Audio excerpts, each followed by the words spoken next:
হঠাৎ নিজে নিজে একদিন আবিষ্কার করলাম লজেন্স খেতে আর ভালো লাগে না। খেয়াল করলাম মা বাবাকে ছেড়ে অন্য রুমে ঘুমাচ্ছি। তারপর বাংলা প্রথম পত্রে কোনোদিন 100-তে 100 তোলা গেল না। কলম দিয়ে লেখা ভুল উত্তরটা রাবার দিয়ে মোছা গেল না। আম্মুর চুড়ি নিয়ে ড্রয়িং পরীক্ষায় ফুটবল আঁকার সুযোগটা হারিয়ে ফেলেছি। দিস্তা দিস্তা কাগজের খাতা বানাতে ভুলে গেলাম। স্কুলে চকলেট দৌড় থেকে নিয়ে আসা হলো মোরগ লড়াইয়ের দলে। লড়াই চলতে থাকলো, কার্টুন দেখাও বদলে গেল। আলিফ লাইলাও বোরিং লাগতে শুরু করলো। চোর পুলিশ খেলার গ্রুপটাও কেমন জানি হারিয়ে গেল। সবচেয়ে প্রিয় বিজ্ঞান বইটা ভাগ হয়ে গেল পদার্থ, রসায়ন আর জীববিজ্ঞানে। আমাদের আগেই জুনিয়ররা ব্যাডমিন্টনের মাঠ বানিয়ে ফেললো।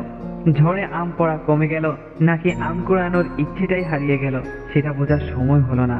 সবাই মিলে টাকা দিয়ে চিপস কিনে খাওয়া বন্ধুরা লুকিয়ে লুকিয়ে সিগারেট খেতে শুরু করলো। রোদের মধ্যে ফুটবল খেলতে গিয়ে হাঁপিয়ে উঠলাম।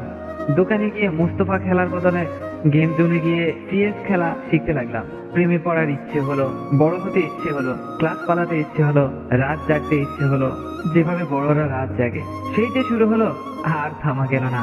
আজকাল ইচ্ছে মতো ঘুমাতে ইচ্ছে করে, কিন্তু সময় হয় না। চলছে জীবন যুদ্ধ।